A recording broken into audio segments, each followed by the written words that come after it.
बिपरजॉय तूफान चर्चा का विषय बना हुआ है, क्योंकि इस तूफान से निपटने के लिए व्यवस्था किस तरीके से किया जाए एक बड़ा चैलेंज बना हुआ है।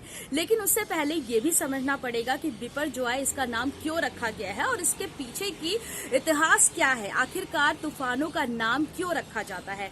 हालांकि बांग्लादेश की ओर से बिपरजॉय नाम रखा गया है, जिसका मतलब होता है विनाशक, लेकिन इससे पहले भी तितली, हुदहुद और अमेरिका में कैटरीना तक का जो नाम है तूफानों का वो रखा गया था। दरअसल 1953 में सबसे पहले बांग्लादेश की ओर से एक तूफान निसर्ग का नाम रखा गया था। तटीय इलाके जो भी भारत के आसपास के हैं, वहां से जितने भी देश जुड़े हुए हैं, उनका एक संगठन है, उनकी ओर से ये नाम रखा जाता है।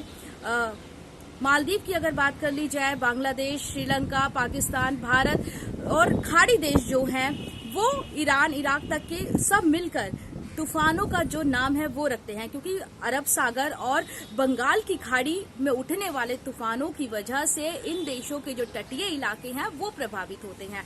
ऐसे में 1953 में सबसे पहले बांग्लादेश की ओर से नाम रखने की प्रक्रिया शुरू हुई थी। और ये नाम रखना तूफानों का इसलिए भी जरूरी हो जाता है क्योंकि इससे सतर्कता आती है, उस तूफान से निपटने के लिए व्यवस्था की जाती है। माना जाता है अगर ऐसे में दूसरा तूफान भी आ जाता है तो उससे भी किस तरीके से निपटा जाए, ये भी एक बड़ा चैलेंज है। ऐसे में नाम रखना बेहद ही जरूरी हो गया। अब समझना ये होगा कि आखिरकार समय समय पर ये तूफान आते ही क्यों हैं? समुद्र में इतनी ऊंची ऊंची लहरें उठती क्यों हैं?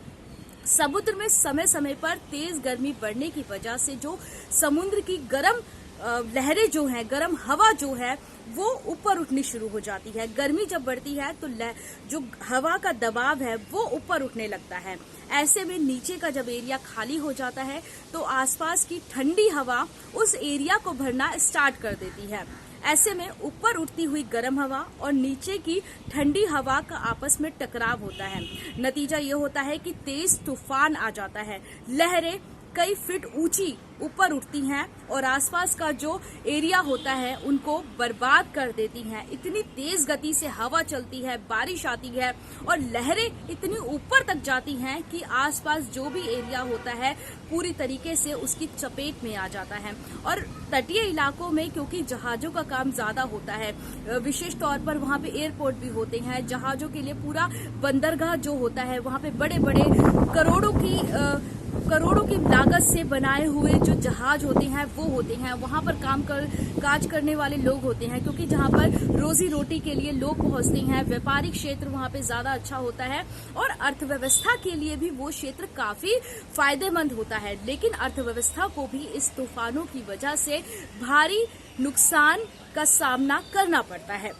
ऐसे में समय समय पर उठने वाले इन तूफानों के लिए एक हाईटेक टेक्नोलॉजी का अब इस्तेमाल किया जा रहा है, ताकि जो जानमाल होता है उसको कम किया जा सके और लोगों को व्यवस्था दी जा सके, ताकि उनको ज्यादा दिक्कतों का सामना ना करना पड़े। ऐसे में प्राकृतिक रूप से एक जो आपदा आती है उसके लिए एक बड़ी संख्या में बजट भी बनाया जाता है, ताकि लोगों को समय पर राहत सामग्री पहुंचाई जा सके। तो ये समझना भी बेहद ही जरूरी है, आखिरकार इन तूफानों का नाम क्यों रखा जाता है, ऐसे तूफान बार बार क्यों उठते हैं, जिससे जीवन पूरी तरीके से प्रभावित हो जाता है।